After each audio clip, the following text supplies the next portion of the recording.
So I scaled it so it looks better. We can see what's going on. So if by dragging this point around the plane, we can evaluate the function. So in that corner, I think we got 51,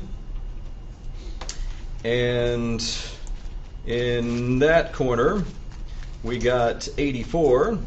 The point's a little bit higher there at 84, and the minimum value we got along that region portion of the boundary, how low did it go? 35? Yeah, I think it went as low as 35.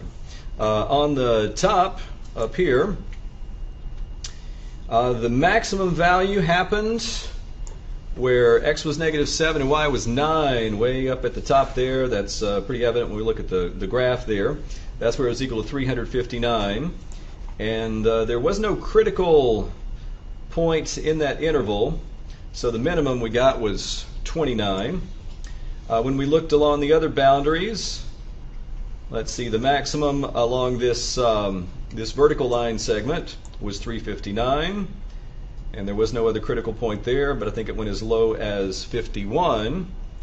And let's see, which one have we left out over here? This one, is this where the absolute minimum happened?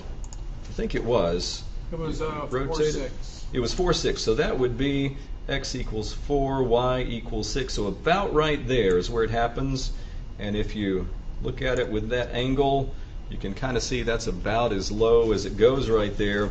If we move the point to the point, there's 4.7, 4. There it is. The point 4.6. That's the lowest point on the graph.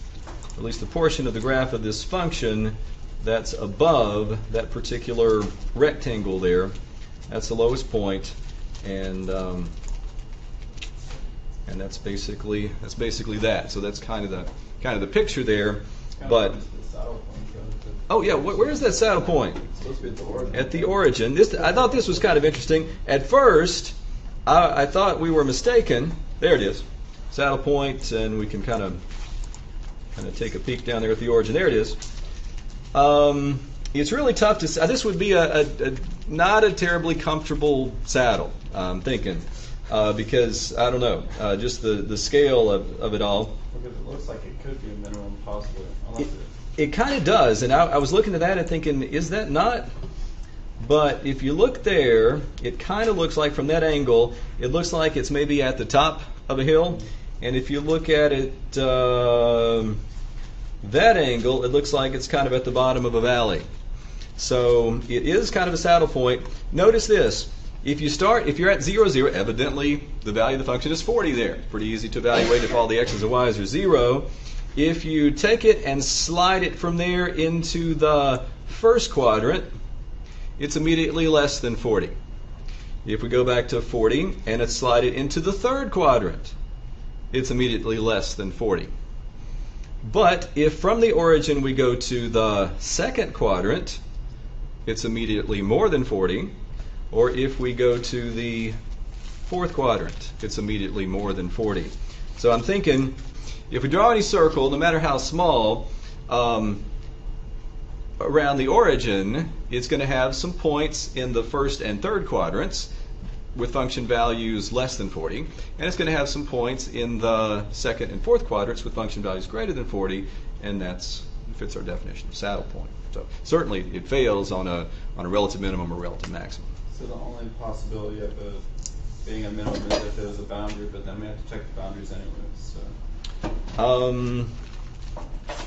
Yes, if it see, I guess that was our example last time. The origin actually occurred on the boundary, but I think it wouldn't have worked for us in that case because even though it occurred on the boundary, any circle containing that would still have included points both in the first and second quadrants.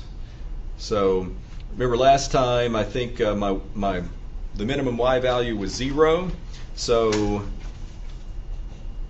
it wouldn't have been a minimum or maximum because we could gone up here and found values less, and we could gone right up there and found values greater. So maybe if if your boundary was completely in the second quadrant, then you would have that corner being at 0, 0. And then it might be a. I suppose it might have been. I suppose it might have been. Because it would. Might have been possible in that event, and I don't think I have the side links of this rectangle connected to it, but I think I can redraw the graph by letting it wouldn't this even matter there because it wouldn't be a minimum or anything because that y value be. Come on, I think I have to hit equals here. Equals 0, and x1 equals. We're talking second quadrant, first quadrant. What quadrant did you want? second quadrant. Second quadrant. So I guess. Just make it negative. I guess I want x4 then to be 0, like that. Aha! Right. There you go. There you go. In that case, it does look like it. The absolute minimum happens at the origin. Yeah. Cool. Yeah. All right. Cool indeed. Good deal.